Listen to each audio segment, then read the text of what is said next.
Good evening, ladies and gentlemen, and welcome to this meeting of Macclesfield Town Council Services Committee, held on the 11th of May at 7 p.m. So I welcome you all, and we will go on with the agenda. And to start with, we have apologies for absence. There are none. We have a full committee chair. Thank you. Are there any declarations of interest? Yes, Councillor Warren.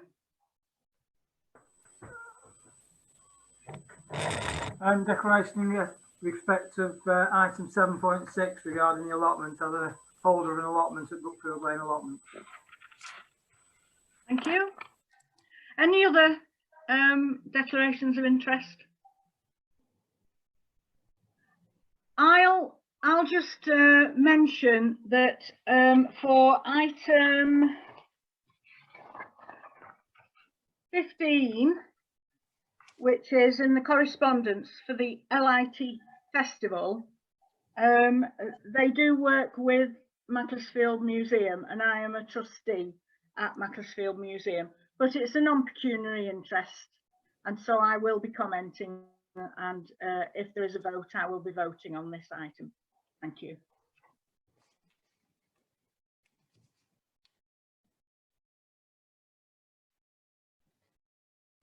Who would you like to go to, Chair? The two hands up. Oh, where's the other hand? Oh, Nick, yes, Councillor Puttick. Yes, I'm similar to yourself, Chair, for item 15. I'm involved with the art space, which also works with members of the organisers for the Lit Festival. So I'd just like to declare non-pecuniary interest for that. Thank you. And Councillor Edwards. Thank you, Chair. Just want to point out that I'm not a member of this committee, the services, and I won't be voting, but I would very much like the opportunity to speak on one item later on. Thank you. Okay, yes, that's fine. Okay, then we then move on to public questions, but I believe that we have no member of the public that is wishing to speak at this point. Is that correct? That's correct, Chair. I received no contact for that. Thank you. So we'll move on then to item 3, which is the minutes of the Services Committee meeting held on the 24th of January. So I hope everyone is happy with those minutes. Do I have a proposer for them? Thank you, Councillor Wilcock. And a seconder? Thank you, Councillor Wilson. So everyone in favour, could you please indicate clearly? All those in favour?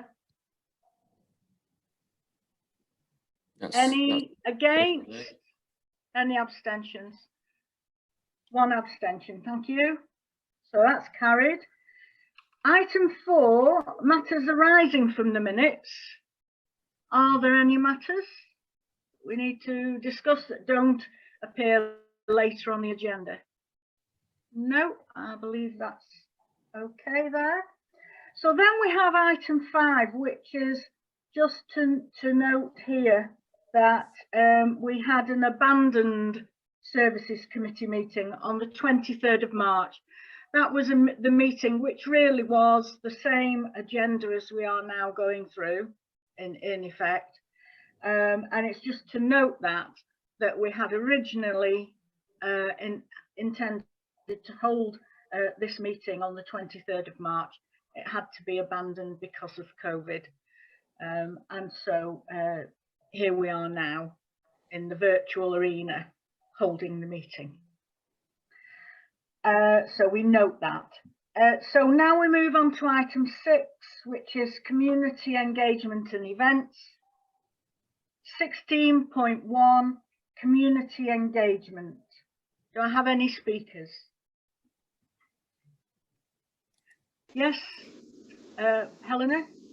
Thank you. So I've just provided a bit of an update regarding community engagement. So as you're well aware, over the last couple of months, things have taken a different direction. So the focus in terms of community engagement has been on supporting organisations to then support the community.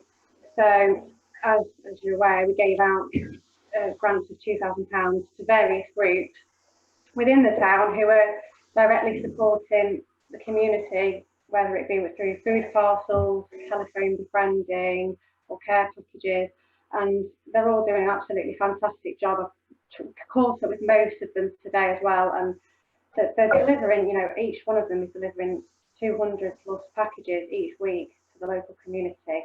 And the direction that we took on those was to cover the town, so one base in each area of the town really, and it seems to working really well. So that has been the focus of the community engagement over the last few months really. But also as part of the engagement is related to the events. So a lot of events organised by the community have had to be cancelled or re-looked at or postponed. So I've been working a lot with community groups on those as well, and they are listed in the report. So what I would like to do, oh sorry Chair, I'll wait for the next item actually. Yeah, so basically that's kind of it in summary. Supporting the COVID response has been the focus of the engagement. Yes.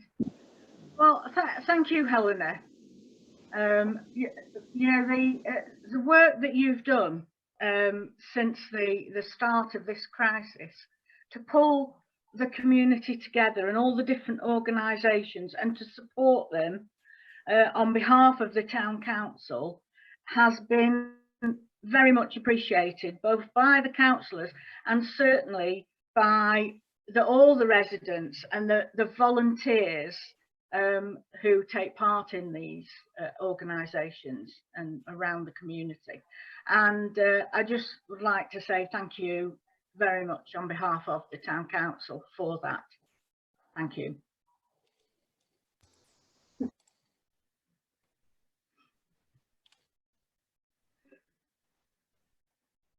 I'll just put a reaction. That's the clapping. Okay, we discovered that one. Right, okay, I'm sure, do you want to comment on 6.2? Oh, does anyone else have anything to say on the community engagement?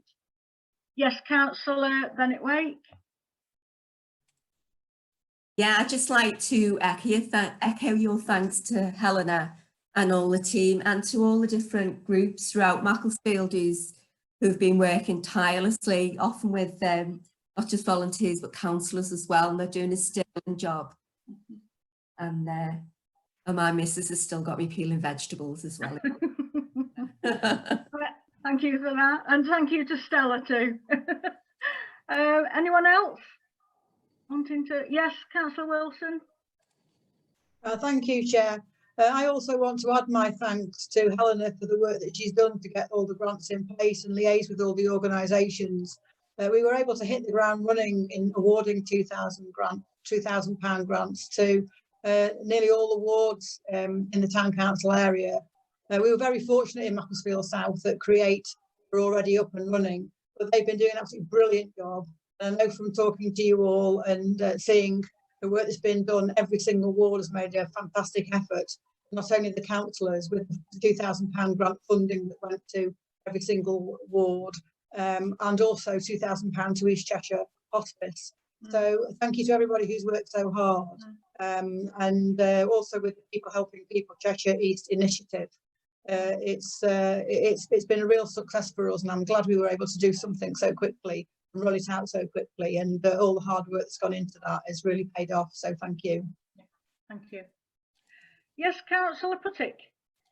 Just to further echo what's been said by yourself, Chair, and the other councillors, that in many ways, so what we, as Councillor Wilson said, in South Macclesfield, we already due to austerity and various issues, we already have food bank services and different provisions, and we need, and the response needed to be smart, not just and quite focused. So I've been really pleased to see how the town council has actually utilised these brilliant groups that we already have in South Macclesfield doing great things and got them working the way that they want to work. So we've been very lucky to have people who already have experience of distributing food, who already have experience of speaking to our most vulnerable people.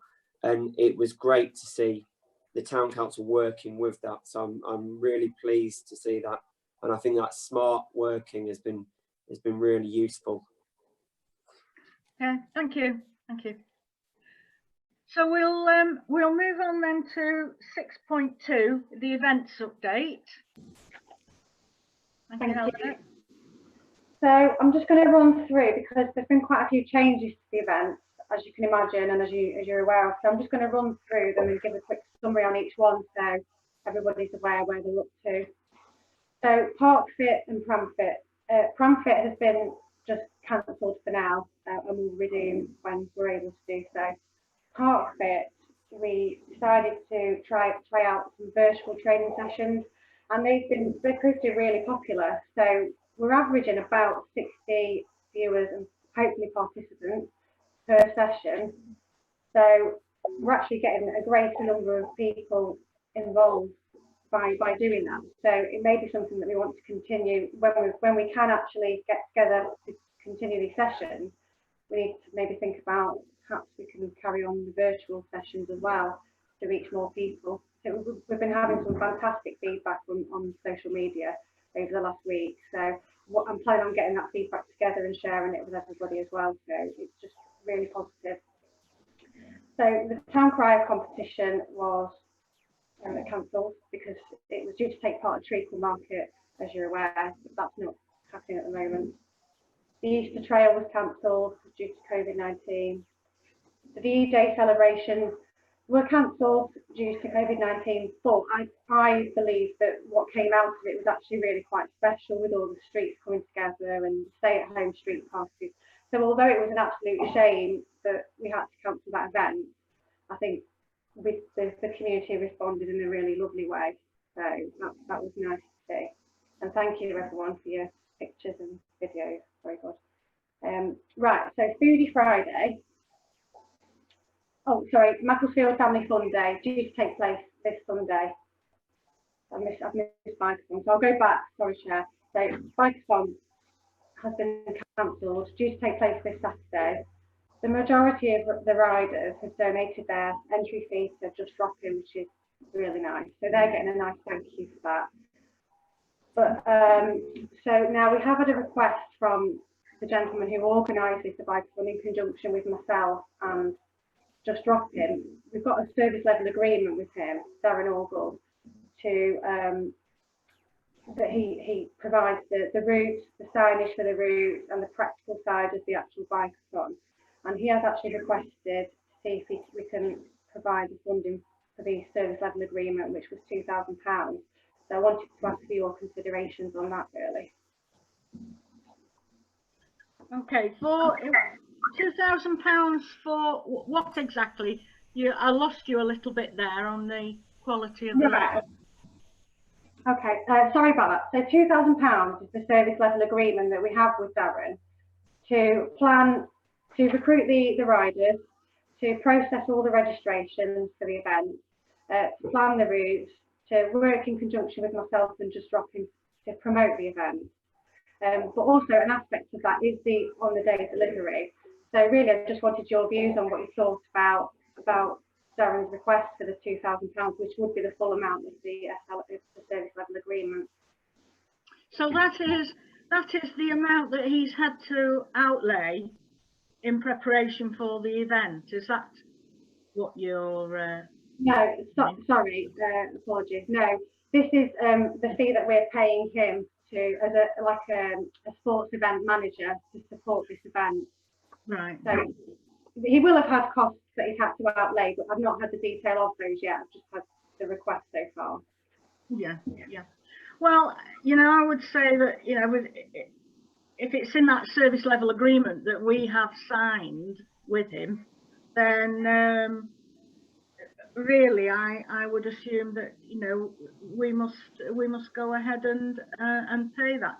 But we can open that for debate once you've finished your report on events. I do have a speaker, at least one speaker wanting to come in. So if you want to carry on with your report, and then we can have some speakers at the end of it. Okay, yeah, no problem. I'll continue. Foodie Friday. So the June event has been cancelled. Myself and Pete took that decision following the cancellation of the last Services Committee, just because we thought, I mean, quite rightly, I think that it's just not going to be appropriate at all for that event to take place in June. So we will have a decision to make about the July event. So that is the first. So that would be the 3rd of July. Now that is further impacted by the fact that the food festival is due to take place the following day. So the 3rd and 4th of July is the foodie weekend in Macclesfield. So I have spoken to the people who we've tended to deliver this event, and they've said a month's notice. So I am going to be working with them, because obviously at the moment, personally, I can't see it taking place or the environment being appropriate or suitable for it to take place. But as we go on, hopefully there'll be more guidance on larger events. But I'm working quite closely with the outdoor events manager at Cheshire East Council on the larger events that we've got coming up. Okay. So Barnaby Festival is not going to take place as planned, but I am working with the organisers and Councillor Puckett to come up with some sort of, not a substitute, but some way around it. So we're trying to adapt the event for online, essentially. So that's in progress at the moment. So MacPow, the Comic Art Festival. So that event was cancelled, and we did, Mark, the artist who organises that event, did request £500 from us. So we did make the decision to offer Mark that £500 and give that to him. But for all the planning that had gone into it, it takes a long time to plan. So, sorry, I'm just looking at 2 screens here. Right, so Macclesfield Food Festival, touched on that already. Armed Forces Day. I've had a slight lack of communication with the organisers on this one. So my advice then has been cancel this event. It's due to take place on the 27th of June. It can't be supported in the way that it was going to be. At the moment, I haven't received confirmation either way on that one, but I do suspect that it's cancelled. I have told them that if they would like to go ahead, then they need to seek further permission from Cheshire East Council, because Cheshire East have told me that they're under the impression all events in the area have been cancelled now until the end of June at least. So Macclesfield Pride, I've been in touch with the organisers of this event on and off over the last month, and it now is officially cancelled for this year as of today. So it's very sad, but out of that we have confirmed a date for next year as well. So it will take place on the 2nd weekend in July next year. So inevitable really that was going to be cancelled. Macclesfield on Sea, so this is our seaside themed event, one that we haven't done before. So at the moment I'm just going to review constantly about whether this can take place and work with the stall holders. Just so that will be a decision that's made a little bit into the future, I think. And then I just wanted in my report just to highlight the events that we've got coming up between now and the end of the year. Just to note that potentially every event is going to be impacted. So I'm even now thinking as far ahead as Christmas about what we can do. If worst case scenario, what we'll be able to do instead. So rather than cancelling these events that are coming up now because we have time, I'm thinking about what we can do instead. So there'll be certain events like the Welly Walk where I can offer things online. An older person's day, I'm sure when I get together with my contacts, we can be creative about what we can offer. If we can't get everybody together in one room, then we'll think about what else we can do. They won't be cancelled, they'll just be adapted. So yeah, that's my, oh, hang on, no, I've got this better. Right, okay, so then it's my, just made a note about the community plan, but I think that's in the next. that's in the next item, Yeah. so I'll hold Yeah. it on that. Yes, right, yes. Thank you, Helena, for that. Yes, I mean, I think I've had to look with the museum at events, and we're looking that if we held any event with distancing, you can possibly get a third of your audience to an event. That's the sort of level that you're looking at to be able to space safely. And for events where there's a certain cost to them, etc., you know, it makes them very difficult to make them viable, and also just for the atmosphere of the event as well, you know, it does make it very difficult. So thank you for that, Helena. We had some speakers there. Councillor Wilson, I think you were the next wishing to speak. Councillor Wilson. Okay, thanks, Chair. I wanted to first of all thank Helena for the detailed report, and certainly the work that goes into arranging all these events has been overshadowed by the work it's gone into rearranging things and dealing with things that had to be cancelled and thinking of great other ideas to engage with the community, etc. And I wanted to first of all say how good it is that the virtual sessions of Park Fit are being so successful. Speaking from my own point of view, I've actually found it easier to join online sessions because I'm at home than actually physically taking myself off to go to do sessions. And so I've actually been doing more online sport and activity than I would normally do, which is actually been very helpful to me in terms of coping with the current situation. I thought that the VE Day celebrations we had planned, it was disappointing that we couldn't go ahead with them, but we really did get good engagement from people in having the stay-at-home parties, and certainly on Facebook, it was all over Facebook with all the events we were organising ourselves and getting involved in our own communities. I wanted to thank you for the support you gave to that and getting all that set up, because lots of people did get engaged in that. And it was an important event for us as a society, and some of the parallels with the challenges we face now were very much noted by people. I wanted to particularly talk very briefly about playing out, which Helena and I have been working on, certainly in my role as the outdoor and leisure champion. We very much, Helena, want to hit the ground running, don't we, with playing out as soon as we can. And the Playing Out initiative that now has the full support of our Cheshire East Council colleagues, which is very, very welcome. We were ready to roll that out this summer, and we had all the training. Helena had all the training in place, both the traffic management and also for how the playing out itself would work. What we have been doing in the past few days is investigating whether any of that training can take place online.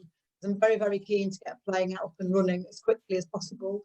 As it's an outdoor exercise, there isn't any reason why, with careful management, it shouldn't be able to happen in a socially distanced way. Clearly, we've got to be clear about that. But Playing Out have now confirmed that they are prepared to look into doing the training virtually online, although the traffic management training will have to wait until we can all meet together because of the logistics of it all. But I still very much hope as outdoor champion that we'll be able to do Playing Out this summer for the children. I think we've got plans for on South Ward. We've got plans for Hurstfield as well, and you know, I think we've got two good projects there to get off the ground as pilot schemes, if you like. So Playing Out's ready and waiting in the wings for the crisis to be over and is able to be out again. Sorry, Councillor Wilson, can I just come in and say it isn't on the agenda, so we will need to have that reported to the next Services Committee with a full report, so that we can see the work that's been done and we can see that going forward. I'm just mindful that we will have viewers looking in at this meeting, and we're talking there about an item that isn't on the agenda. So all well and good, but can we just keep to the agenda, please? Thank you. Can I Do continue? you have, did you, yes, you have more to say, councillor, yes?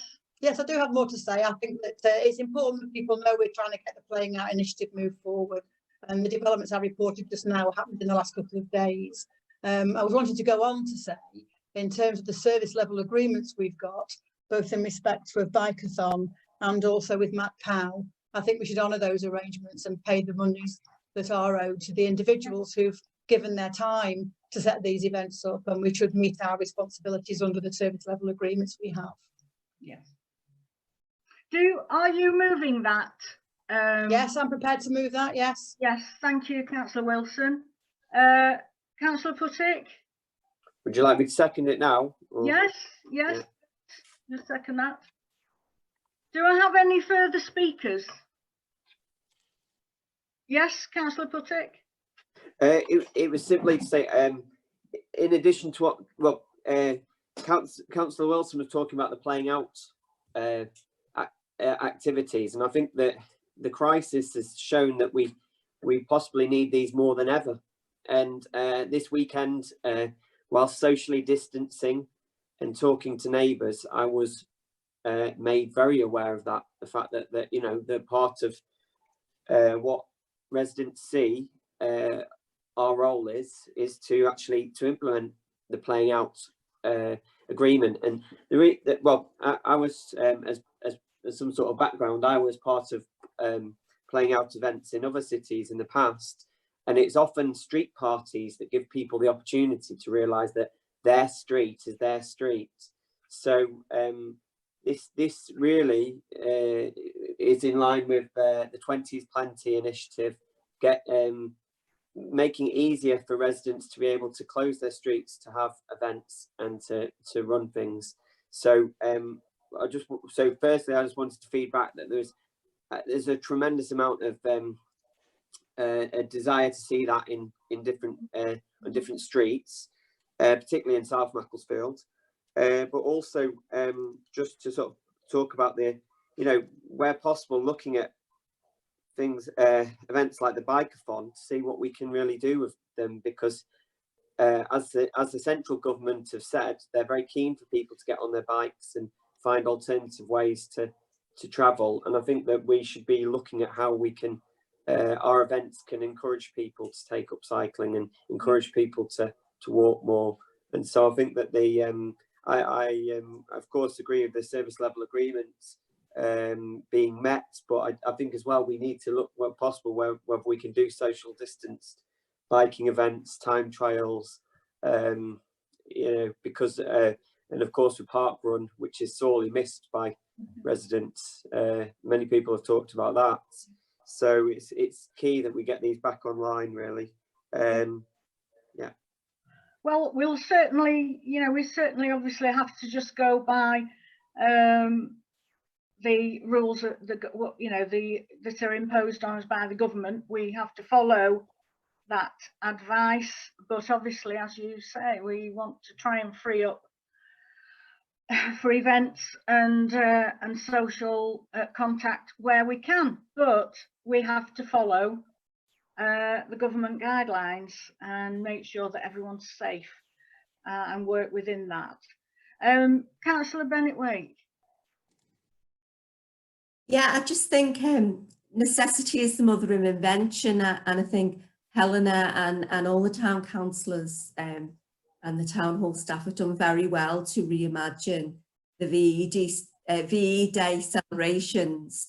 It went down very well on Herdsfield, with people dressing up and having old-fashioned gramophones out and music and decorating the windows and so on. And I think looking at future events and our ability to use social media effectively is going to really help more people getting involved in events in the future.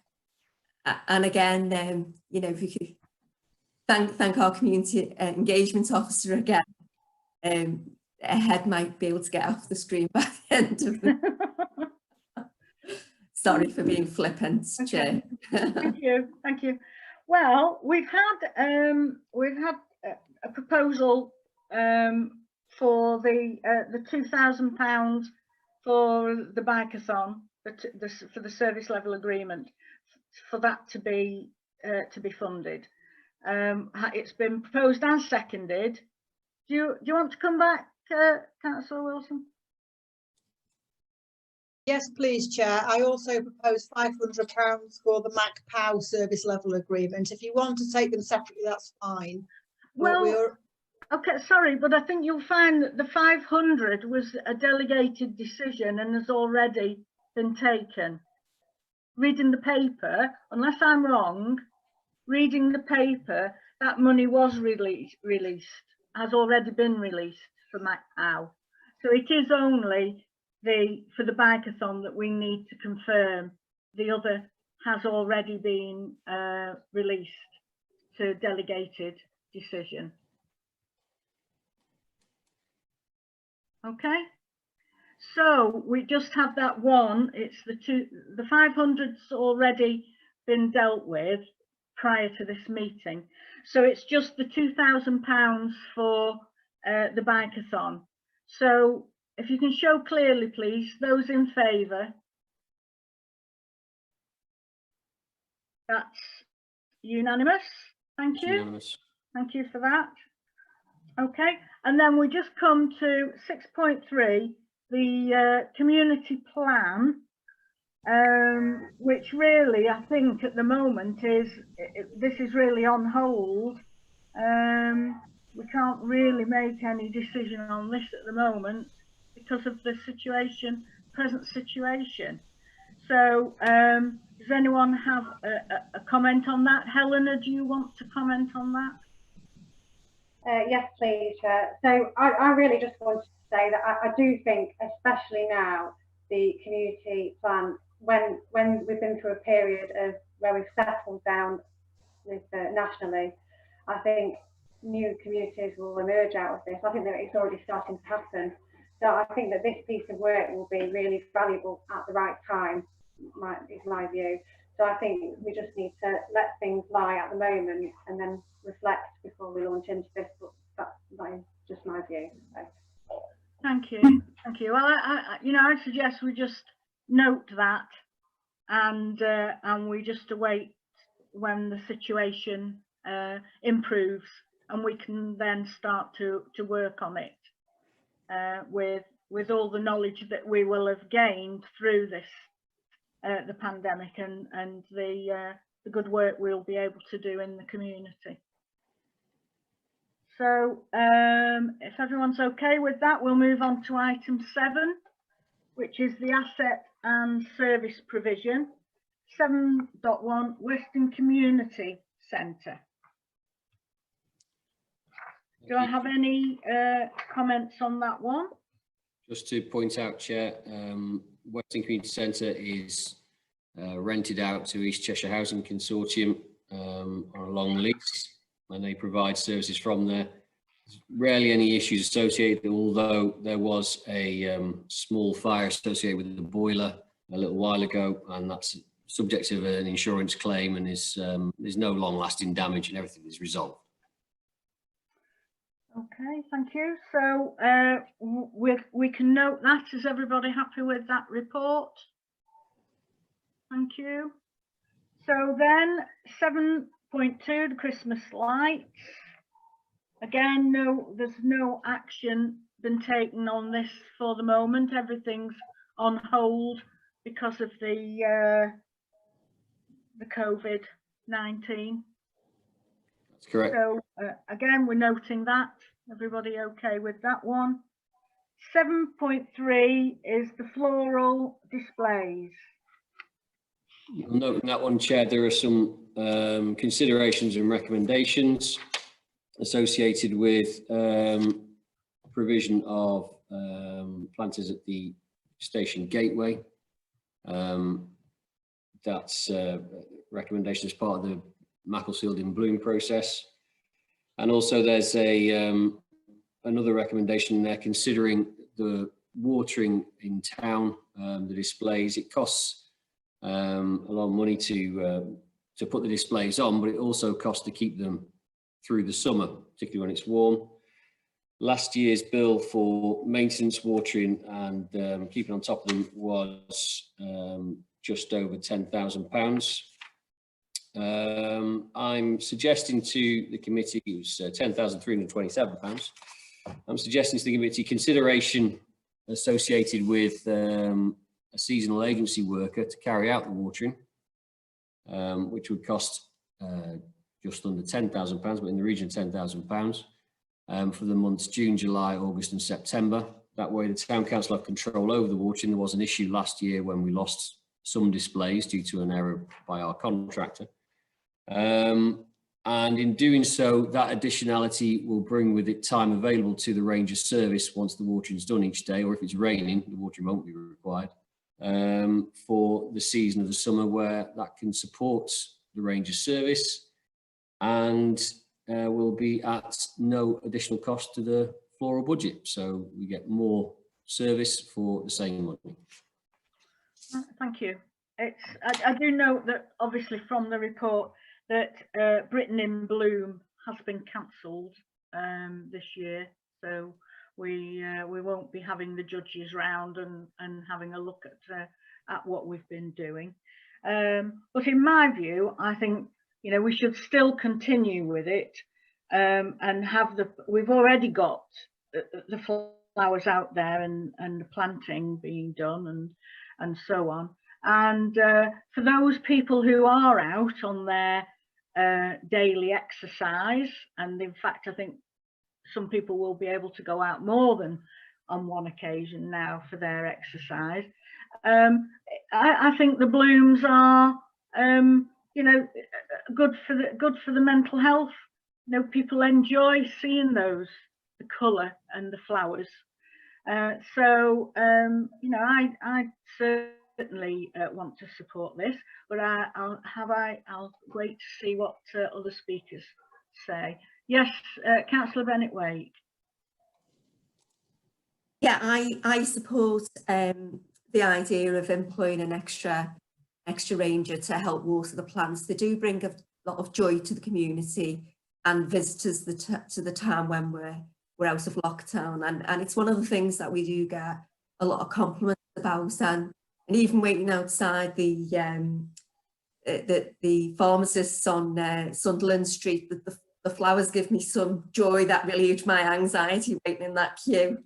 Social distancing, of course, but yeah, they do bring a lot of joy and it does lift people's spirits and it makes us feel very proud of our town. So and also giving somebody else another job is a great idea. Yes. So are you proposing that? Yes, yes. Thank you. Thank you. Who's next? Councillor Puttick. Thank you, Chair. Just to say, I think that it's well, this is in a way as Chair of Finance, but I think it's very sensible for the Town Council to look at how they can cut down, you know, give extra time to the rangers to be able to work efficiently, and I think this is a good move because I think what we need to appreciate always going forwards is the value of our officers' time and making sure that they get to make the most of it, because as I said in this report, if that gives the rangers a chance to do more elsewhere, then that's brilliant. I think the other thing to think is, as Councillor Bennett-Waite said about the idea of, you know, sort of where possible employing locally and giving opportunities for local people to be engaged in the process of working with the council. So I think it's very positive if we can do it and give people an experience of working, and hopefully get more rangers engaged to beautify our town. So I think I'm very much in agreement with it. Are you seconding that proposal, Councillor? I will. Thank you. Thank you. Do you have any other speakers, or shall? Oh yes, Councillor Wilson. Yes, I'm speaking in support of the proposal that we actually engage a seasonal ranger for June, July, August and September.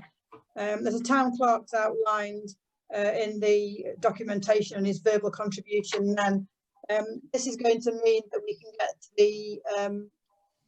the blooms watered, but on days when it's very rainy, etc., the ranger can do other work with the rangers. So we're actually paying the same money to get a lot more service from a ranger to continue to improve the flower displays in Macclesfield. I don't know whether it was taken in the same proposal, but there's also a proposal for additional planting at the train station, and I support that as well. Thank you. Thank you. Councillor Shenton? Yeah, just on the seasonal range, I think that's a great idea, and it'd be good because we can tie that in with the social media the town ranger is already doing, and I think that will help stimulate civic pride in a different way and reach types of people that wouldn't necessarily see it otherwise. So yeah, I fully support the idea. Thank you. Thank you. So, Councillor Bennett-Wake, are you happy with that additional wording suggested by Councillor Wilson in your proposal? And Councillor Puttick as seconder, you're happy with that extra wording? For the I am proposal? now, yes. I am yes, now. yeah, that's fine. Okay, so with that proposal, all those in favour, can you show, please? That's unanimous. Thank you. Thank you. Okay, we'll move on to 7.4, which is the item on public toilets. Chair, that is to note in a decision for ratification by council to pay for the subsoil agreement to install a new toilet at Exchange Place. Yes, that was, I think that was decided that we would offer £5,000, was that correct? Yeah. And that just has to be ratified at full council. That's correct. Thank you. Everyone happy that we note that? Okay, thank you. 7.5C Macclesfield. Again, this is just for noting. There is no update on that at the minute, I'm afraid. There's no actions being taken forward. Yeah, okay, thank you. Item 7.6, allotments. There's an update report there for consideration of the council's future approach. It has the council has a self-management first approach to the sites wherever possible, and this has progressed very positively. Members are asked to consider for the remaining site, Knowsley Road, how they'd like to progress. Right, okay. So do we have any speakers on that, the Knowsley Road allotments and how we would like that to go forward? Are there any speakers? Yes, Councillor Wilson. Yeah, we've obviously got a combination with allotments of self-managed allotments and allotments managed by the council. Park Road, Springfield Road and Knowsley Road are the ones that are council managed. But I did, myself and the town clerk, in my capacity as leisure champion, did visit Park Road site before COVID restrictions to have a look and see what sort of interest there is. It is very overgrown, as the report says. But in terms of Knowsley Road, this is actually 30 plots and an active allotment, which allotment grouping. We've approved self-management for that group, but I think we are waiting for a site-specific allotment society to be formed, and so I think very amount of time has elapsed since we last discussed this. I think it will be worth chasing progress on that, please. Okay, right, yes. Do you have any other speakers? Well, we can certainly ask the clerk. Councillor Warren. Oh, yes, sorry, Councillor Warren. Thank you, Chair. Just wanted to speak on the allotment around the demand on the allotments. I'm not sure at the moment how that's being managed. Maybe Pete could help. Is that, I know our requirement is to provide sufficient to cope with demand. Have we got, are we getting much interest in allotments? There's always a seasonal lift at this time of year. I would say I've received over the last 2 months 3 inquiries. So it's not a huge amount. However, our website points people to the self-managed sites as well. I'm aware that South Park allotments, or Spark Allot as they're known, Birtles Road and Moss Lane have all got full waiting lists, and they're receiving a lot of inquiries. Okay, yeah, I think we've got 6 on ours at Brookfield Lane. And the second question is around the tree surgeon inspections that are proposed for twice a year. Any findings from those? Are we going to be expecting the allotments to carry out the works and the expense, or is that something that we will meet if they're deemed necessary for the trees to be cut? It will be on a case-by-case basis. Where the tree is dangerous and large and totally inappropriate to ask a volunteer group to take full responsibility for that, I would always recommend to council to be responsible and be proactive, as is the case on one site currently. Equally, as we take it as a responsible landlord, inspecting the trees is quite appropriate, and by inspection, more than likely interventions will be quite light touch, which could be done with either some accessible pruning, or if it has to be done by access at height, then that would have to be professionals, and again, consideration of whether it's appropriate to ask small organisations with small reserves to bear that burden. The council has reserves associated with allotments. They're earmarked and available to be spent. Thank you, Chair. Okay. So do I have any other comments on allotments? I think possibly the Knowsley Road allotments, which we're aware, and within the report it does tell us that many of those are overgrown and uncultivated. I think we may need to contact them again to just try and move that forward and see how we can encourage them to have to be self-governed. It's not an easy, at the moment, it's not an easy time with the COVID and the pandemic, but that's maybe an action to just see if there is something we can do to encourage them on that site. Any other points, or shall we move on? Everyone happy with that? 7.7 street sports. There's no real update on that. There's a need to retain that services which has agreed funding, and the decision to retain that service is ratified at council's first available date. Okay, so yeah, we just note that, and a decision will be taken at the next full council meeting. Yeah. Yes, thank you. 7.8, the police drug intervention. Again, to note the progress towards funding the police drug intervention was agreed, and council ratification at its first available date. Yes, thank you. That was, I think that was for a sum of 2,500, and again to be ratified at the next full council. Okay, thank you. So we'll move on then to parks and play areas, item 8.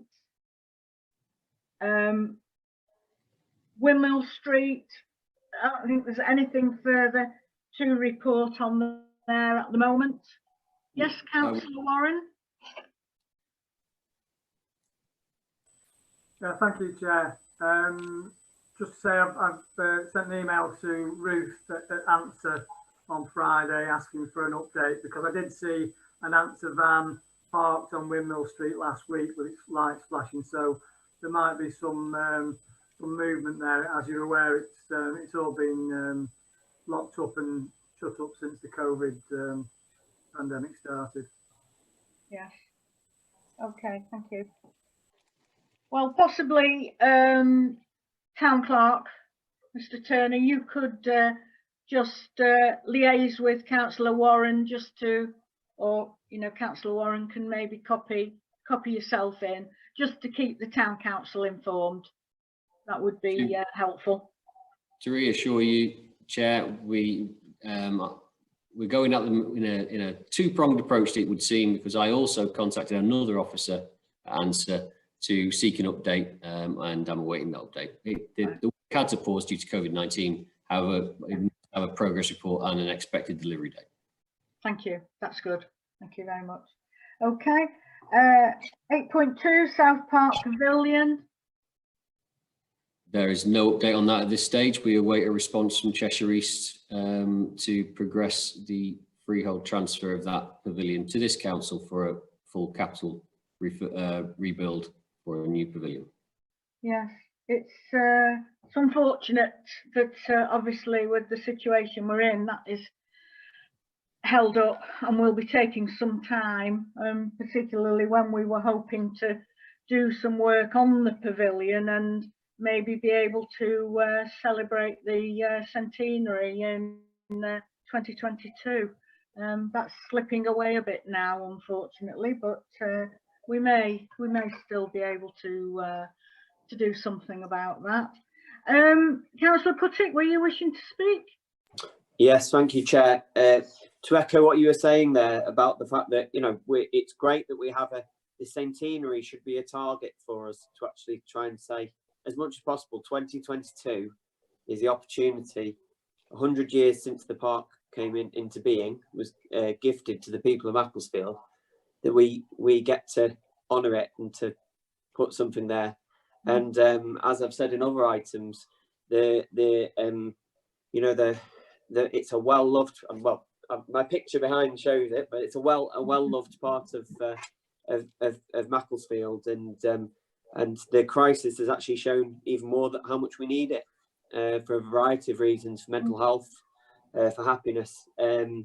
So I think that we need to stay focused on that target of 2022 and getting things along as much as possible.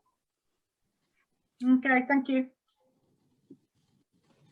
So we move on to 8.3, Future Forest. Chair, that's returning to the committee because the committee made a decision to engage a land agent to find appropriate land in the town that's accessible and will be suitable for planting a large number of trees to rewild a space within the town boundary. From the time the committee made that decision, the land agent retired, and there's been a bit of a delay in the agent getting started on this for one reason or another. And in that time, they've had to review their fees, and the fees are slightly different to what was put there. So you now have a new fee proposal in front of you, just to confirm that the committee wants to go ahead on that basis. Okay, do I have any speakers on this one? Yes, Councillor Puttick. Just say in the item on the Future Forest project, it's good to see that I wanted to mention the fact that trees have been planted in parks and have been very well received by people, because actually several of them were blossoming. So people were on social media taking a picture with them saying, oh, where did these trees come from? So it was good to see that, and it gave a lot of momentum to what we were looking at. I mean, I think, just speaking for people who haven't been in previous meetings, there was it seemed to be there was a desire for the council that we get these trees as close to where people are and can enjoy them as possible, which is quite a challenge in terms of finding land. So I just feel that this is something that's very important to me as the climate the responders to the climate crisis for the council. But I think that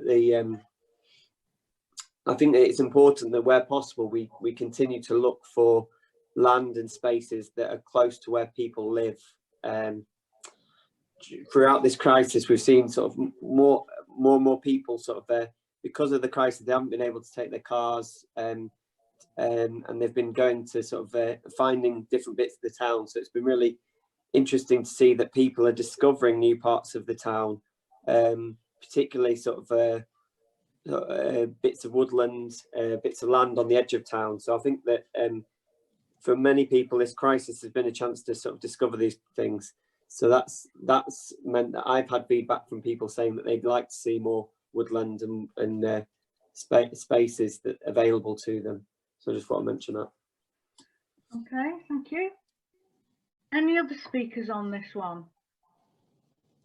Because you'll see from the report that the fees for this service are quite considerable.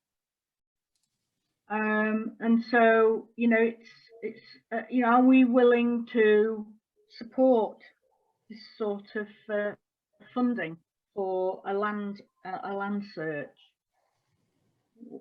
Anyone want to comment on that aspect of it? What they think about the charges suggested? Yes, Councillor Warren. Thank you, Chair. I think the top and bottom of it is it's something that we need to do if we're going to be shown to be serious about planting these trees and rewilding areas in our town, and that comes at a cost. Is it a cost that's it's a one-off cost? It's not going to be an annual cost, and it's going to give us a plan for where we can rewild in the town. So I'm comfortable with the fact, even though it's not a massive amount of money, but it's a one-off payment for helping us map out a plan of what we're going to do over the next for several years. Thank you. Can I just ask anyone else, before you come back, Councillor Puttick, can I just ask if anyone else wants to speak before I call you back? Councillor Wilson, I'll call you back at the end, Councillor Puttick. Councillor Wilson. Yes, thanks, Chair. We did already take a decision that we would engage a land agent to identify the lands to plant the forest for the future, which is really needed even more now than ever before. There was a delay in pursuing that. There were some land parcels put forward that weren't suitable for reasons that we discussed in the past about them being on the outskirts of Macclesfield and as wanting to be focused on the Macclesfield town itself. So we have in effect already taken this decision. It's just had to come back to us because of the retirement of the previous land agent. So I would like to support this proposal that we do expend this money to continue with a really important project. Okay, thank you. Councillor Bennett-Wake, you wanted to speak, and then I'll call Councillor Puttick. Just a suggestion. We've spoken about planting a tree, one for every baby born, but it might be a nice way to remember some of the people who've died over the pandemic. And if people want to make a donation towards a tree, I know the Woodland Trust do that. Trees bought for myself and family in the past. Yeah. But it is seen as an investment for the future. Yes, thank you. Thank you. Yes, Councillor Puttick. Oh, have we lost you, Councillor Puttick? I think he's frozen. No, there he is. Oh, Councillor Puttick. If you can still hear me, okay, I do apologise for the connection. It was just to say as well that as Councillor Bennett-Wake has said, the project for the target of trying to to plant a tree for every child born in Macclesfield, or certainly at Macclesfield Hospital, it's meant that people have approached me to tell me about pieces of land, and there's interest about, oh, what about this piece of land, or so. And of course, realistically, getting that target has to be working with partners like the United Utilities, potentially allotment spaces, Cheshire East, Answer, in order to get to look at land that's actually close enough to Macclesfield to be used. I think we've just lost the connection there. I commemorate. Right, I think we've lost we've lost your connection there, Neil. But we've got the point. We know where you're coming from on that one. So if we want to formally confirm this funding that we agree with the funding of the agent. So, do I have a proposer for that? Councillor Wilson, thank you. Do I have a seconder for it?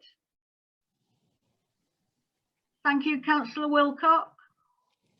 Okay, so all those in favour?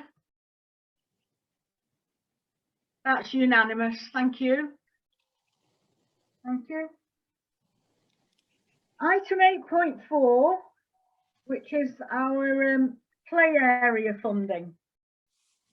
So we, each year we have a fund to support play areas around the town, and there are a number of areas suggested for this round of the funding. 2 areas at £50,000 each, 1 area at £1,000. And just looking at the history of these schemes, the first year when we ran the scheme, we had 2 schemes, each at £50,000, one in Central Ward and one in Titherington. And then this past year, we've had 1 scheme at 100,000 for Windmill Street. So now we have to decide what we're going to do with the budget for this coming year. Do we spend it in one amount, the 100,000, on a scheme in Western Ivy Ward, or do we split it and go to 2 play areas, one on Broken Cross and Upton and one on Herdsfield? So that's our choice and decision to be made. So I hand it over to you, councillors, to give your views. And I see Councillor Wilcock wishes to speak. Yeah, thanks for that, Chair. So I obviously being a councillor in Broken Cross and Upton, it's quite close to our hearts that we'd like the grant to be on our ward. Now, it's not to say that I disapprove of Western and Ivy, it's just that we've had recommendation from it's Matt Answer. Obviously, the Western Ivy park and play area is quite a large park and play area. What Answer I think are looking at is to get involvement in the community, which can take a lot of time. It would be nice to try and move on with something in the next year that we're able to. So to do 2 smaller projects, as you've quite rightly mentioned, could be a potential way forward. I do know that whilst canvassing for the council elections last year, someone has noted, and it was a child in fact, noted to one of the canvassers from the council, saying that they wanted some specific play area or play equipment in the Upton Priory park that's being looked at. So again, a small engagement with the community, and we can really develop the park and play area to the best of for the community's involvement. Okay, thank you, Councillor Wilcock. Councillor Bennett-Wake. Just to echo Councillor Wilcock's view, naturally being the town councillor for Herdsfield, I think that the 50-50 splits would be a fairer way of distributing the monies, and again the park on Herdsfield, Banbury Park, is in need of a bit of a refurb. There's a bit of concrete overgrown bit, and we've already had some patching on the soft play areas. So I would go with Councillor Wilcock and propose that the 2 areas be refurbed. Okay, thank you. Councillor Warren. Thank you, Chair. Likewise, I'm in favour of looking at the 2 parks, Herdsfield and Upton, mainly from the point of view that they are genuine community parks. I would argue that perhaps that Western and Ivy Park is too big to be considered to be a community park. It has got a long history of vandalism because it's a concealed park. In the evenings and at night time, there is no views of passing public. So you do get a lot of vandalism in there and damage to equipment. So that'd be a shame if that happened. And bear in mind, the Western have also got a small play park in the front of the community centre, which I know is well used. And again, that's because that's open and open to public view. There's been very little damage in that park. So I would support looking at community parks rather than a large investment into Western. Thanks, Chair. Thank you. Thank you. Thank you. Yes, Councillor Shenton.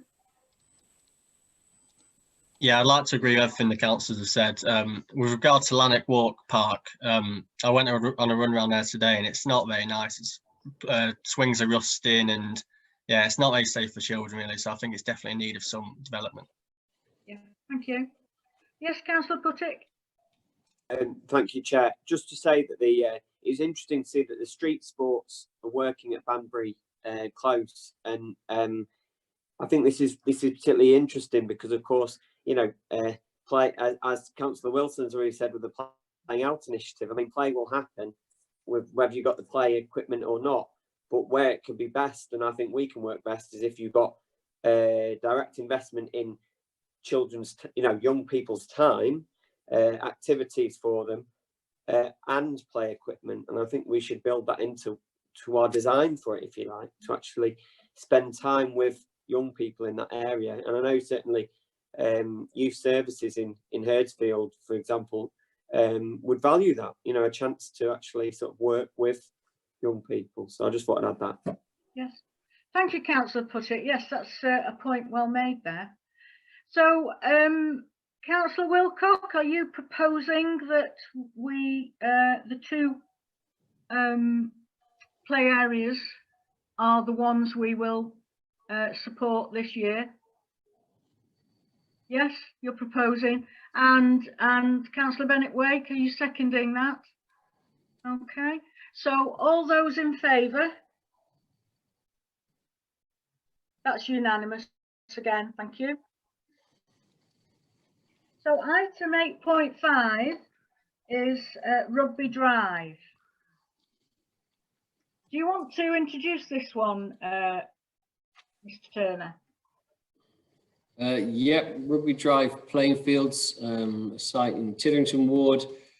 We've received informal correspondence from ANSA to consider whether the Town Council might be minded to adopt the playing field and its associated potential clubhouse or facility that's on there. Thank you. So do you have any speakers? Edwards want to speak on this, Chair. Yes. Councillor Edwards, yes. Thank you very much, Chair. This is obviously in my ward. I just want to give a little bit of background to it. I don't have a vote on this, of course, but there is some S106 money available.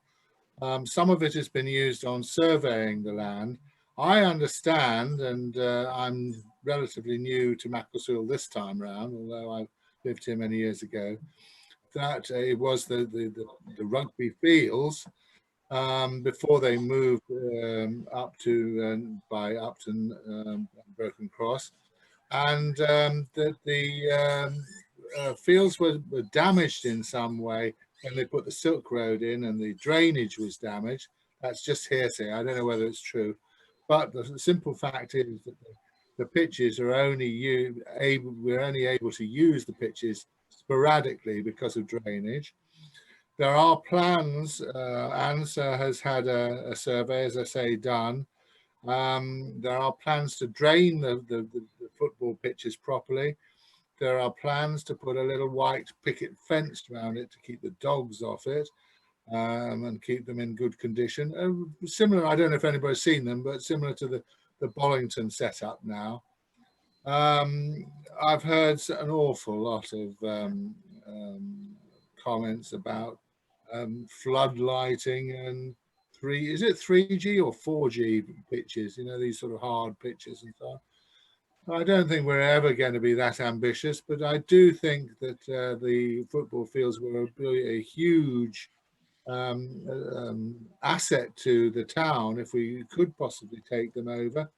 Concerning the building, we're hoping to include that perhaps with some grant money. But originally it was suggested that we had like a sort of porter cabin or something. I think we can do better than that. And we're after really having changing rooms, a place for the referees to change, a storeroom there, and more importantly, a useful community meeting room. Macclesfield Rugby Drive, the pitches there, did at one time have a big clubhouse there, which was suitable for weddings and I don't know, all sorts of things, and discos and so on.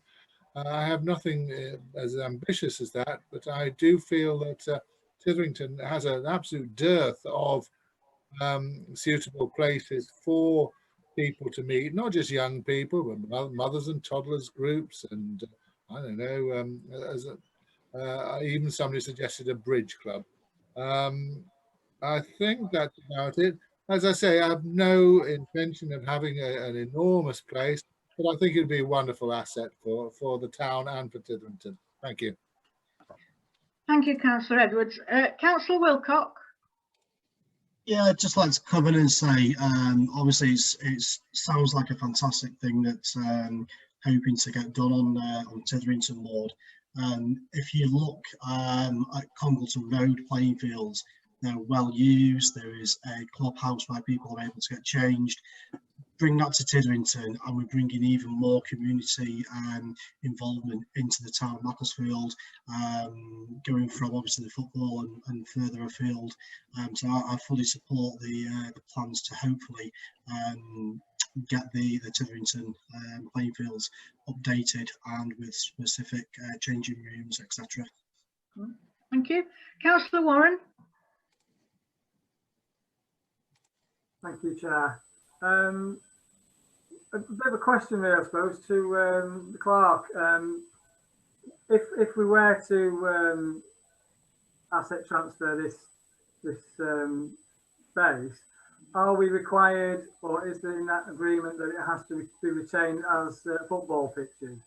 As I'm aware, it's there's a requirement by Sports England to have a certain amount per population. That's probably a quick first question for Mr. Turner. In response to that, this is an in principle very initial consideration if the committee and then the council will be minded to consider it subject to detail. And it may well transfer with a number of legacy arrangements and requirements, and that'll be for the council to work out whether the detail fits the profile of expectation. At this stage, we don't have that information, and I don't see it as a significant risk because you're not being asked to transfer it today. You're being asked to understand the principle. And my second, sorry, it's probably an observation. I'm aware that the usage of football pitches in Macclesfield has been on the decline for nearly 10 years. And whether, if we did take this over, I would welcome us taking it over, but perhaps maybe look at it, as David said, more as a community asset rather than getting a football club in there and just playing football. Because it would stand empty and not used for much of the year, I suspect. Yeah. Thank you. Yes, I think well said there. I think we would be looking, if we were to wish to take this asset over, to make sure that it was used, it was a community asset and was used for the benefit of the whole community, not just the sporting fraternity. You know, we really need to make sure we include everybody in there. And as has been said, this is only an in principle decision where we can then, you know, get the full detail. We need to know exactly the detail on this of what it would cost the council, what we can do, what are the that, you know, we can do in the future with it, what are the options on it, and make sure that it will work for us. That's what we want to make sure, and not be an asset that could just drain our funds and not be of value. We need it to be of a good value to the community. So any other speakers on this? So do we have a proposer for a yes in principle, maybe, something like that? Yes, Councillor Wilcott? Yeah, if David is allowing me, I'd like to propose in principle that we look to transfer the assets of the playing area, the fields on Rugby Drive. Okay, so can we say subject to satisfactory conditions? Yeah, that's Something like that. fine, yeah. Yeah, okay. Do we have a seconder? Yes, Councillor Bennett-Wake? Yes, I'll second that. Okay, thank you. Do we have any further comments? Okay, so we'll move to the vote. So all those in favour, please show. So, thank you. Any against? Any abstentions? Thank you, Councillor Puttick. So there's one abstention, everyone else, yes for it. Okay, we now go to item 9, public realm. And we go to 9.1, which is the public realm furniture. Do we have any speakers? Yes, do you want to, Mr. Turner, just report on this? Well, the public realm furniture, members have in the past informed the delivery in wards of additional public realm furniture, whether it be dog waste bag dispensers, additional or benches, and the committee may well in the future consider those again. On this occasion, we're being asked to consider 2 different things. The provision, there are 2 recycle bins in the town centre for public use. They are well used, we know they're well used, and now we're being asked to consider whether the committee would like to have additional town centre provision, and they'll see a quote attached to this, to which, to be quite honest, I can't remember how many bins it is now. 15. Sorry? 15. 15. No, it's different, 2 different things. Oh, sorry. It's 4 additional recycling bins, and there's a cost of £1,873.28 for provision, and a cost of £478.82 per quarter to empty them. And the committee is asked to consider whether it would support that, particularly in light of the climate crisis that the council supports or recognises. Yeah. Equally, the senior town ranger has requested consideration of replacing the town centre open bins with lidded bins for 2 main reasons. One, the open top bins allow for waste to be blown around the town centre a lot more, pests to take the waste out, and for overloading them, which just leads to additional problems. And additionally, they have no capacity on the top for stubbing fags out, to be quite frank, and there isn't any provision in the town centre. So this comes as a recommendation from the senior town ranger as well as the senior street cleansing supervisor from ANSA. The cost associated for 15 bins to replace the town centre ones on Chestergate, Marketplace and Mill Street would be £5,610. Okay, thank you. Do we have any speakers on this? Yes, Councillor Puttick. Thank you, Chair, and I do apologise if I disappear regularly from view. Just to say that I support the positive green bins for the town centre. I've also spoken with the town ranger about how we can stop rubbish or litter being left on the ground, particularly after the bins have been cleaning up in streets, and how we actually look to strategy to stop rubbish falling on the ground. Yeah, I do apologise if the signal has gone. Okay, thank you. Any other speakers on this item? So do I have, are you proposing that we support these 2 items of funding for the bins, Councillor Puttick? Are you moving them? Yeah, if you can see me, yeah. Yes, I can see it, yes. Do I have a seconder for these two? Yes, Councillor Warren, yes, second. So all those in favour of this funding for the litter bins? Please show. Yes, that's unanimous, thank you. So the next item is 9.2, Town Ranger. Again, do you wish to introduce this, Mr. Sernett? Yeah, sure. There's the Town Ranger is the service that's been increased this year with now an additional Town Ranger, so it's gone up 100% or doubled. It's only 2 Town Rangers, and provision of a new van, which is an electric charged van.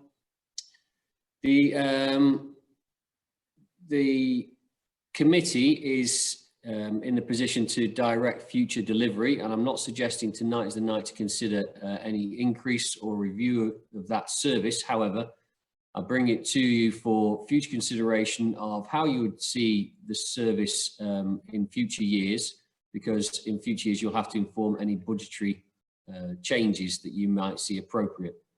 At this stage, you'll be having an additional Town Ranger, hopefully on a seasonal basis anyway, supporting the watering as per the early decision. And that might help show any additionality that brings and the added value you might perceive in that. It's purely, I feel, for members to be aware of. However, members might be minded to take further decisions. Thank you. Yes, Councillor Puttick.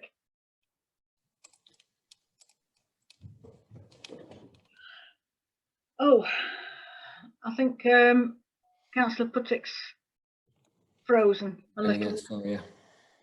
Anyone else wanting to speak on this item? He's back in. You're back. Hello, Councillor Puttick. I do apologise again. Having some issues with your technology. Yeah, I'm going to have to construct my own internet, I'm afraid, to be able to stay in contact with you. But just to say that the Town Ranger was present at the Youth Summit earlier in the year, and actually was liaising, speaking to young people about how to improve the service and about what they'd like to see for the town, and it was very positive. And I think that should be noted, because that sort of engagement in changing behaviours and encouraging positive change is very positive.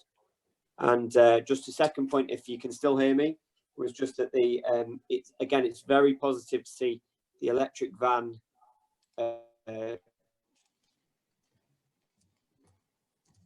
coming in.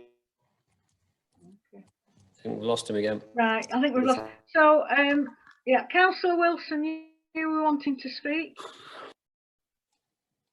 Yes, what I was wanting to say is I think that the Town Ranger has been one of our big success stories as a town council. The engagement on Facebook and the improvement to the public realm in terms of planting, clearing up, hotspot removal, encouraging volunteers in the relevant wards to keep those areas clean and tidy once they have been tidied up. As the town clerk said, we've increased our provision by 100% now with the appointment of our second ranger, and we've gone down the road of an electric vehicle, electric ranger van, which are both excellent decisions, I think. We've agreed 4 months worth of seasonal support, which will not only water the plants, but will also deliver further support during the summer months. I think we now are in a situation where we review the improvements in provision. We have, as a town council, agreed a resources review, which will come back to full council in due course, in the summer. And I think that this is now a time for period of reflection and monitoring of the situation, with the view to incorporating any changes in the resources review. But I'm delighted with the Ranger service. I think all wards get really good service and support from the Rangers, and you've only got to see the positive comments on Facebook to see what a real benefit it is to the public realm. Yeah, thank you, Councillor Wilson. Okay, so I think we just note the review, to have a review, and we'll await the next meeting and developments, really. And and you know, the support that the residents give to the ranger is great. It's been very well received by the people in the town. Okay, 9.3, provision of dog fowl bag dispensers. This is a very sexy item, isn't it? It's all glamour, Chair, all glamour. The new dog fowl bag dispensers are in place around the town. They're well used. They're particularly well used during the current restrictions, as people are exercising more and making their dogs exercise with them more. Which is a positive, really. So they're in place and used, and they're replenished by the Ranger Service. Yes, thank you. So we will note that and move on to 9.4, notice boards. Yep, we initially started this process towards the end of last summer. We are still carrying on with the request for Cheshire East to allow us to install a number of notice boards around the town. I am now in contact with their licensing solicitor, and I chased them, and I expect them to progress a license for us to agree in due course. We have maintained ongoing communication, requesting updates and progress over the whole of this period. And I feel we are towards some point of progress. And I'm afraid it's just taking a long time. Yes, yeah. Well, yes, it's a difficult time at the moment, and we just have to wait for that communication when it comes. Okay, thank you. So we're just noting that report. Thank you very much. And then 9.5, which is community engagement officers. Enforcement. Sorry, enforcement officers. Community enforcement officers, 9.5. This would be Sarah, Councillor Bennett. Yes, yes, Councillor Bennett-Wake. Yes, it was, thank you, Chair. It was several months ago when we could actually meet in public that Councillor Edwards and I met with the community enforcement officers, who incidentally are not dog wardens. Dog wardens catch a dog if they've escaped and attacking someone. Community enforcement officers are responsible for said dog muck. They can issue public space protection orders for fly tipping, dog fouling and abandoned vehicles. So we had quite a nice chat with two enforcement officers at the Green in the Corner Cafe. They gave us a number that we could use to ring. They said it was much quicker to ring rather than do the pin drop on the website, although you could do that. And they can issue fines for up to between £80 and £50,000, depending on the misdemeanour. So, but they do serve a very wide area. But it was useful to hear about the variety of jobs that they do, and also some of their stealth-like missions in Mac Forest to try and clean up the dog fouling issues. So it is still worth, you know, it's not the most glamorous of things as a town councillor, but it's always the top of your list, isn't it? It's either park and dog fouling, and then it goes on from there. So, you know, their services out there, it's on the Cheshire East website what they do.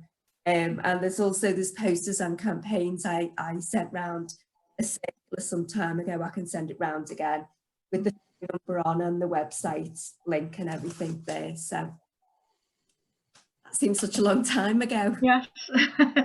Thank you, Councillor Bennett-Wake. Any other comments? Thank you, but thank you for that information. It's always very helpful. And as you say, it is one of the major bugbears for our residents, isn't it? The dog fouling. So that's very helpful. Item 10, the town centre. We've got 10.1 footfall mapping data. This is just for noting. Know whether there are any comments on this at all? Chair, if I may, Yeah. we'll see that data is from March and April. And in the next service committee, I think it would be of value to have two comparative charts over the period to see the impact on footfall. Will obviously be stark. Yes. The impact therefore on the town centre and leisure economy will be stark as well. Yes, yeah. So that's a good point. I think it will certainly bring it home when you see it in the sort of bold figures and yeah, it's going to be it's a difficult time. Okay, 10.2, town centre free Wi-Fi data. Again, we're just noting this report. Pete, Mr. Turner, is there anything you wish to say? No, again, it's the usage is comparable with the footfall. Yes. Obviously, with fewer people in the town centre, that service isn't accessed as much. Yeah. Over a longer period of time that covers the movement restrictions, it'll be of value to compare it with previous years. Yes, yes. Okay, we'll move on to item 11, bus services. 11.1, the working group. So do we have any speakers on this one? The council moved that the committee has a working group associated with community transport and public transport to review services and opportunities to enhance and improve any of those services. That working group is made up of the public transport champion, Councillor Harewood, Councillor Puttick, and I believe Councillor Jackson. It's yet to meet and it requires a meeting date. It's harder at this time, obviously, to get that going, and it will have the option to co-opt any relevant people that are willing to take part as well from the community, particularly those involved in transport or community transport. It will need terms of reference. It's an advisory body as a working group, which can advise committee or council as appropriate. Thank you. Yes, Councillor Puttick. Yes, thank you, Chair. Just to say that I'm part of that group, and I think it's good to see that Cheshire East Deputy Leader talking about about cleaning the bus station and improving services. I do feel that bus stops and bus stations are a key part to this, making them feel safer in some cases for people, making them feel cleaner, make it, to improve the sort of the appeal of public transport in that way. Of course, COVID-19 will change the reception of that and how we look at it, and I think actually we may have to look at how this worked with cycling and alternatives. But of course, what we've seen as well during this crisis is a lot of very valuable organisations and services like DIB doing an awful lot to help keep access for people, vulnerable people and people with disabilities. And that side of transport remains really very key, and we have to keep looking at that. So I believe we've actually seen as well the value of a lot of those of transport services in certain cases as well. So we need to look at that. So I just thought I'd mention that. Yep. Okay. Any other speakers? So are we wanting to formally establish this this working group at this point? Chair, it's formally established. It's awaiting its first meeting. Right. Okay. You have two of the members. They may convene that now, or to discuss it informally away from the might be more appropriate. Yes, because we need to maybe get some terms of reference and plan something so we are ready when we can do some work on it. That we can get off the mark straight away instead of losing time. So we might need to discuss that with you, Mr. Turner, myself and Councillor Puttick. Sure. Maybe we can draw up some terms of reference and at least get something on paper as to a way forward on this. Are you, Councillor Puttick? Yes? Not to speak? Yeah, you just okay on it? Yeah, okay, right. Okay, so we'll just, yeah, I think we'll just move on from there then. We'll see what we can do on that to move it forward. So item 12 is the Knife Angel, which has come back to committee. Referred to as by council.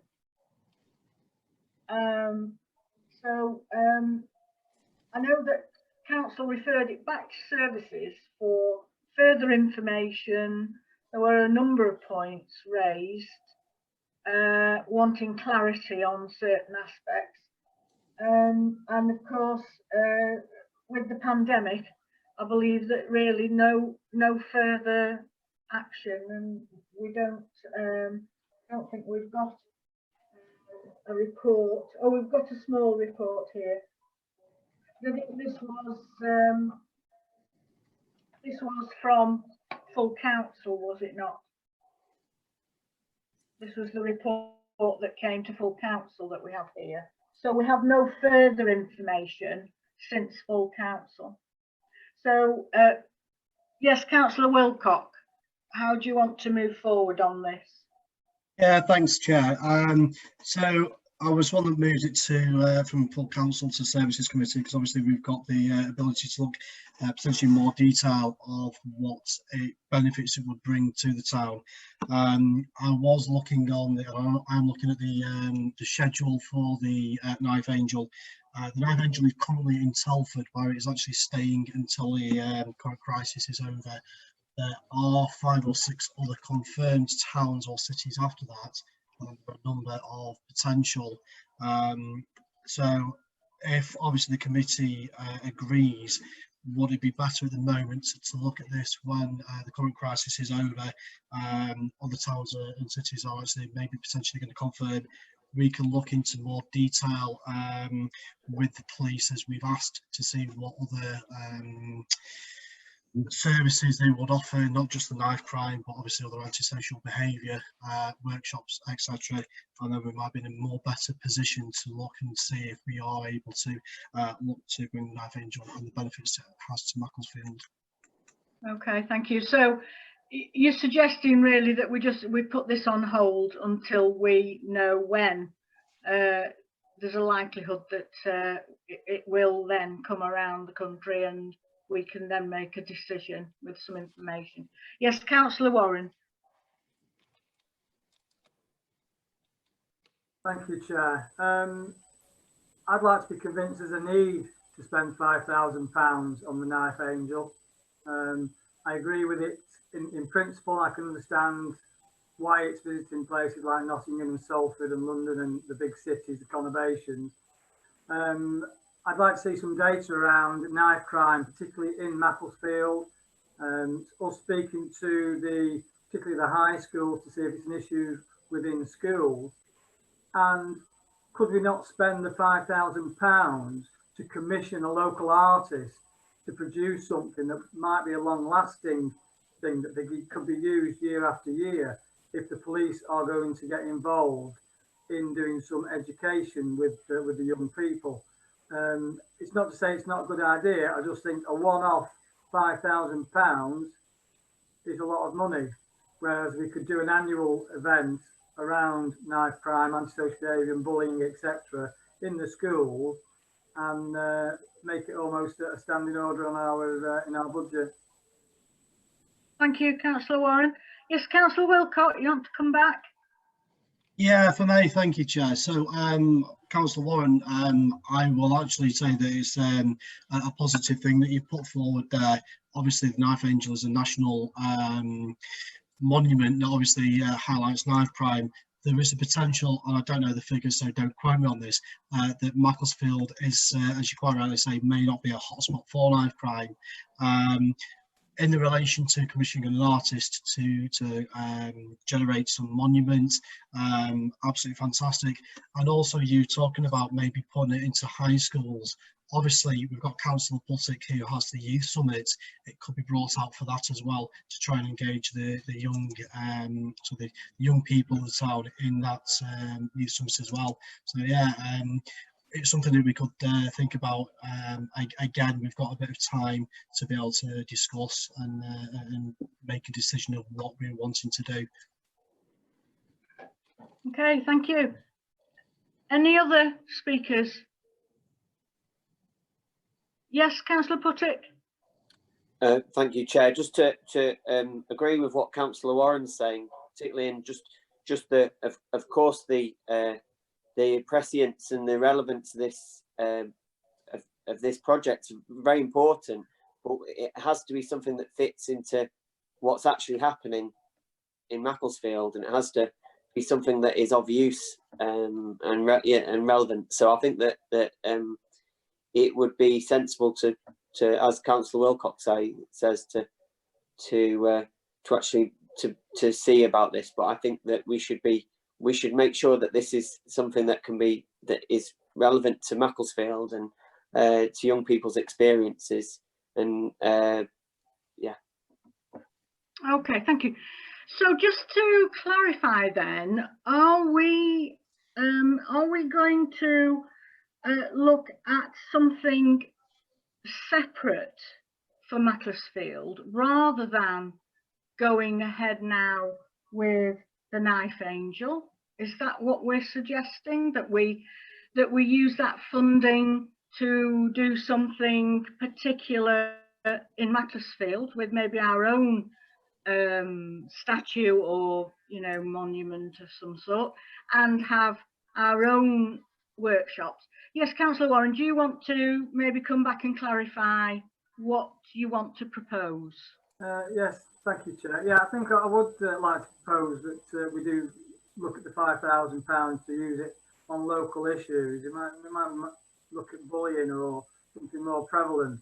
But I'd also want to try and get a partnership with the Police Crime Commissioner and the fund that he holds, whether we could double our money or certainly get a contribution off him for community safety, bullying. I know he's got a big fund, he's got a big pot of money, and I think it would be a worthwhile bid to get in if we went down that route. Thank you. Thank you. Yes, Councillor Buttick. I would second that, and just to say that whilst of course there's been tragically incidents of knife crime in Macclesfield, we need to know what exactly police and young people and young communities actually would like to see develop. So I support that idea. Okay. Yes. So any other speakers on that? Are we all clear as to what we will be voting on now? Is everyone happy that that's the direction we're going to go in, rather than with the Knife Angel? We're moving away from that, aren't we? And going with the proposal from Councillor Warren. So, so can you please vote on that? All in favour? That's unanimous. Thank you very much. Item 13 is communication. It's just a standing item. I don't believe we have anything to report on that one. No, Chair, nothing submitted. No, thank you. 14, Silk Heritage. So we have 14.1, the Silk Road Monument. Again, I don't believe there's anything to report on this. It's all, everything came to a halt in March. Is that correct? Right. Yes, Chair. The council confirmed its position to deliver the monument, but obviously not a lot's been done since then, because that was in March. No, I mean, I think the planning process will continue as it will throughout, but there's nothing else to report. And then 14.2 is visits and engagements. We don't have anything on there either, do we? No. So there's nothing to report on that item. So then we come to item 15, correspondence. and this is the Light Festival, LIT Festival.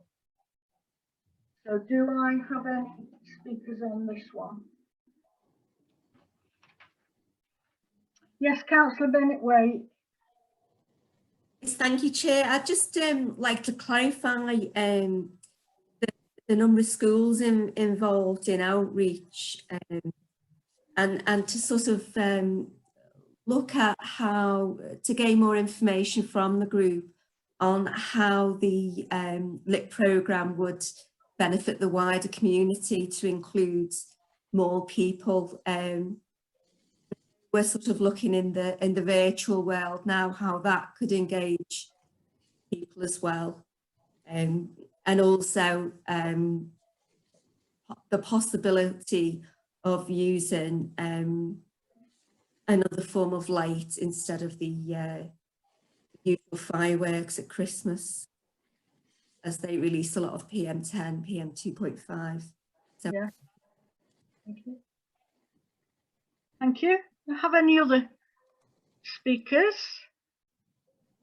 I just would note here within the report that the funding for their festival is £60,000, and of that they are asking Macclesfield Town Council to support them with £5,000. So it's only it's a smaller amount within their general funding. The majority of their funding is coming from the Arts Council with £40,000. They're asking us on the Town Council to be involved to the tune of £5,000 for this festival, which will take place the 26th to the 29th of November. And we would hope that it will be able to take place, and not as physically as we'd hope, but I think they may have a lot of virtual, try to do a lot of virtual and online events within it. Yes, Councillor Puttick. Thank you, Chair. I was lucky enough to attend some of the LIT events last year, and you know, I think it's a brilliant project. I mean, especially in November, very ambitious to get good quality artworks and talented artists into Macclesfield, and I really value that. I do think, as Councillor Bennett-Waite was saying about the idea that you know, our role as a town council is to actually partner up and to encourage engagement with school, you know, make links with schools and help make those connections. I really welcome the idea of looking at a partnership for the in line with the Christmas light switch on. I think that's an excellent idea, because as partners, the town council, we can help get a large amount of people to attend some events there, and also they can help us with their expertise. So I see that as very valuable. And I also see that some of the artists working in empty shops, again, that's a great potential partnership for us to be looking at, and how we can work in that way, positive steps for the town centre. So I think that's really good. I just think, you know, I think we need to make sure that we get value, that there's real value for money if we help with this. So we actually know what the numbers are of people attending these things and getting involved. So I just think that there's a lot of scope there for us to work together to move forward with this. Thank you. Yes. Any other speakers on it? I mean, do we then, are we saying we would support this, but we want some feedback from them, from the event, and particularly with their work with the schools, and whether we'd want to be involved with it, with our community engagement officer. I'm sure she may well be working with them. Do I have a proposer for? Do I have a proposal from anybody on this one? Chair, I think Councillor Wilson wanted to speak. Oh yes, sorry, Councillor Wilson. Thanks, Chair. I think I would like further and better particulars before we make a final decision on this. As the event is scheduled for the end of November, I think we have got some time between now and our next meeting to get some more detail. I think Councillor Bennett-Waite has raised some very important points about schools outreach and involvement of children and young people. There's also a proposal in the paperwork to work with us on the reimagining the annual event of the Christmas light switch on. We've discussed ourselves in the past in respect of the Christmas light switch on just on that we wanted to avoid using fireworks, but we were struggling to find some other suitable alternative, whereas LIT are proposing that they may be able to do a sound and light show. And I think in view of the timing of this, in view of the current potential COVID restrictions, the fact we're probably going to want to go to more virtual than people attending, I think it would, we gave £5,000 last year, so we're being asked to give a similar sort of amount to tie in with a £40,000 grant from the Arts Council. So I'm happy to make a proposal that we consider this at our June meeting when we have had further and better particulars outlined by Councillor Bennett-Waite on youth reach out, young schools involvement, reach out to the community, and more specific proposals for what Christmas lights switch on might look like in terms of an alternative to fireworks, which would potentially be a big cost saving in terms of what we spend on fireworks. So, you know, I think all those things need looking into before making a final decision. So that's my proposal. Thank you, Councillor Wilson. Just for information, I believe our next meeting in the programme for services would actually be the 20th of July. Yes, it was misprinted in the on the agenda to say the 11th of June, which is in fact a Thursday, and all our meetings are Monday. So, but even so, regardless of that, 20th of July is still time for them to come back with responses. So that's been proposed by Councillor Wilson. Do I have a seconder for that one? Councillor Bennett-Waite, thank you. Yeah, I second that motion. Yes, thank you. Any other comments on that? Okay, so we'll move to the vote then. So all those in favour of that we defer it for further information till next meeting. Thank you. Any abstentions? And none against. Thank you. Right, thank you. So that's passed, and that will be come back to, and hopefully they'll have the relevant information then for the next services on the 20th of July. We then have item 16, which is a members item from Councillor Ailith Harewood, requesting the installation of chainsaw sculptures. Do I have any speakers on this item? Yes, Councillor Warren. Thank you, Chair. I read this with interest. It's obviously something that Ailith wants for her ward area, and it's something that I think it might be a prompter for us as councillors to consider through full council whether we should be having ward budgets for individual items like this, which aren't for the benefit of the whole of Macclesfield, but certainly for small parts of our communities. At the moment, with how we stand, I can't support £1,100 for a small group of people on Wilton Crescent to benefit from artworks. That's not to say I can't be persuaded, but at this moment in time, I find it hard to say yes to that. Thank you. Any other comments on that one? Anyone else want to speak on it?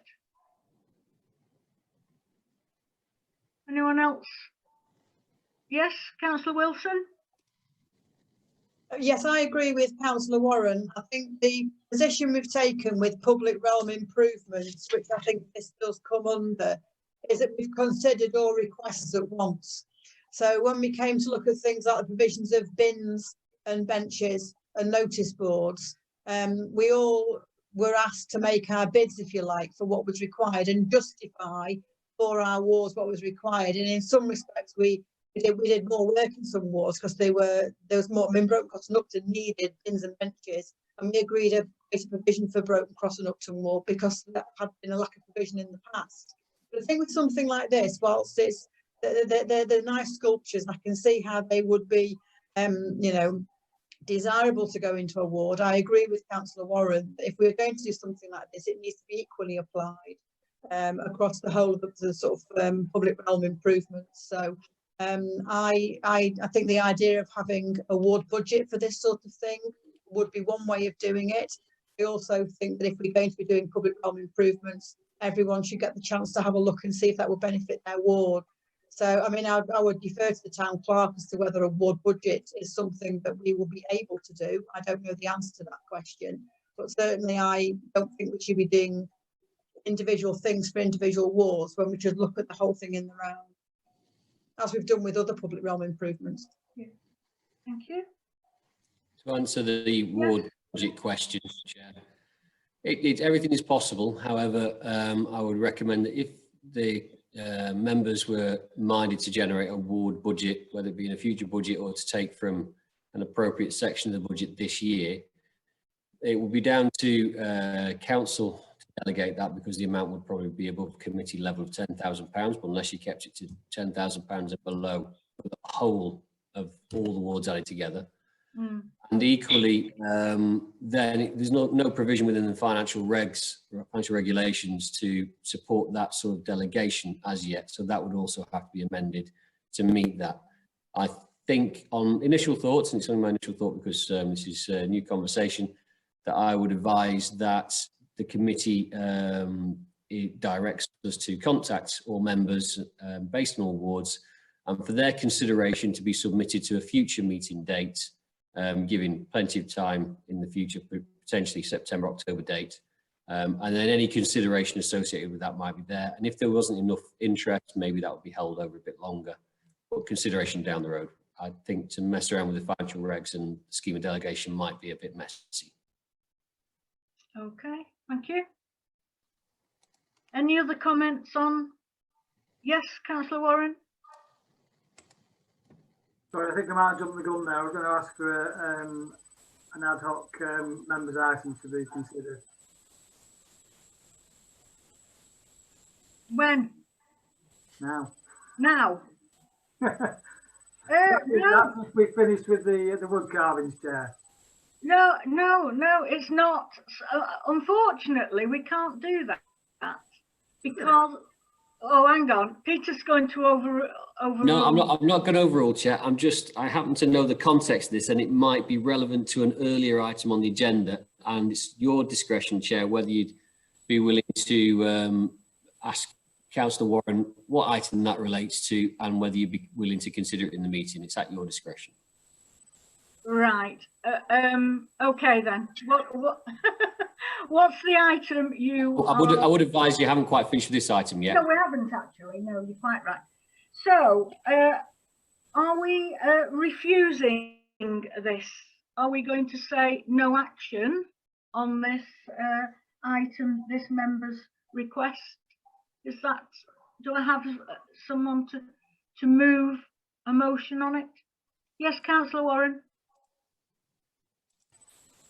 Yes, Chair. I'd move that we defer this decision on this amount for Councillor Ayliffe on the basis that it might be more beneficial for us to consider in the near future, possibly next financial year, to look at the possibility of having ward budgets where members might be able to choose what's beneficial for their ward area without having to come to committee to get it voted on. Do I have a seconder for that? Councillor Puttick? Yeah. And I just, if I could just add as well, I think that that would, Councillor Warren's suggestion is very sensible, but I think it should be noted as well that Councillor Harewood has found a need for her community, so she's identified one. But I think it's totally right that we look at the opportunity to spread that to different parts of the town, and I think that's a very sensible way to go. But it should be noted that she's very, you know, she's been out into her area and found that this is what people want, and that's good to see. So yeah, that's why I second that. Yeah. Okay, so we'll move to the vote on that then. So all those in favour of deferral? That's unanimous, thank you. And what was the point that you were wanting to make, Councillor Warren? Thank you, Chair. By way of apology, as you know, I normally have a lot of meetings with Cheshire East where there's always any other business at the end of meetings, and I wasn't entirely sure if the procedure was to speak on the item. It was item 7.3, around the floral items in the town. I mentioned that Britain in Bloom this year has been cancelled, and it came to me that quite a few years ago now, Peaks and Plains used to hold competition for best front gardens on all their estates and their properties.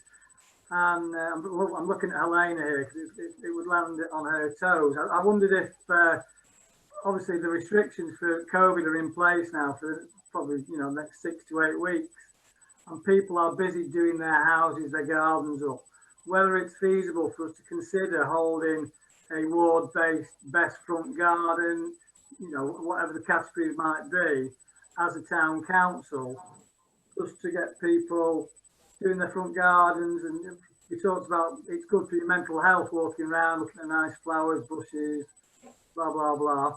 So it's just an observation, Chair, whether it's something that we probably need Helena to come back in, whether it's feasible to do that this year. And obviously, there will be very little, if any, expense incurred on the council. Yes, Helena? Yeah, thank you, Chair. It sounds like a great idea, a great way to get people involved while they're at home. I think, you know, everyone can see that people are concentrating on their gardens, and obviously it's good for your mental health and your physical health, and it's nice to see. So I think maybe we could do something, if we want to capture this time now, if we want to do something soon, we could do something on social media, and I could get the press involved, asking people to submit maybe photographs, and then take it from there. Maybe at the next committee meeting in July, we could discuss the winners and take it from there. I don't know, what's your thoughts? Yeah. I think a good idea. I really do. We just have to be careful about the. I don't know when garden centres are going to be opened up, and so I'm just a little, you know, not encouraging people. We must always say, if they are going to be going out and buying plants for their front garden, you know, keep the social distancing, etc. Joe, I just if we just come back, I was going to say, part of my speech didn't mention they're opening on Wednesday, aren't they? Yeah. So it would be an ideal opportunity, and Yeah. we wouldn't have to judge until maybe August, September. Yeah. Yeah. Maybe give Helena a chance to have a think about it and see what would work best for her. Yes, but in principle, is everyone in favour of that? Oh, I see Peter's wanting to come in here. Can I make a suggestion just based on the seasonality of it and the timescales and the overview scrutiny of a strategic item? I wouldn't class this as fits in that one. Perhaps members might be minded to support the principle delegated to Councillor Warren and the officers to agree the detail and promote in accordance, subject to ensuring it's totally feasible. Yes. Okay. Is everyone happy with that? Councillor, yes. Speak, sorry. Are we voting? No change. Councillor Puttick wishing to speak. Yes, Councillor Puttick. Thank you, Chair. Just a quick point, really. It's certainly it's certainly around where I live. It's been amazing to see the projects that local people have been undertaking and the sort of sense of ownership, particularly their front yard. I would be slightly mindful. I agree with the clerk about the need to be seasonal and to get on with it, because there's obviously momentum for this. But I do think, you know, we do have to make sure that it's GDPR sensitive. I mean, I know certainly my neighbours probably wouldn't vote for my front garden to be sort of to win any awards. They're probably the opposite. So it's that whole making sure that it doesn't become a sort of it doesn't become an issue of sort of privacy or GDPR with that. But I certainly think there's opportunities there to do it, and we should certainly proceed, but just be sensitive to people's sort of you know, but you know, there's obvious issues with posting in the front of people's houses on social media and such. There's lots of people who don't have a front garden, unfortunately. Indeed. Okay, so if everyone's happy with that, we don't need a vote on it as such, I suppose, but we'll just leave that with Councillor Warren and Helena, and we'll expect maybe a little report back on what's happening, and then we'll see it all on social media. Okay. So we then go on, I think it's just the final item, which is date and time and place of the next meeting, which is 7 o'clock on the 20th of July. That is the next services in the programme, in the schedule, and obviously dependent on the situation with COVID-19, whether it will be another virtual meeting or a meeting in the flesh, so to speak. We will have to wait and see on how things go. But thank you, everybody. It's been a productive meeting, and wish you a good evening. Thanks, Chair. Thank you. Bye.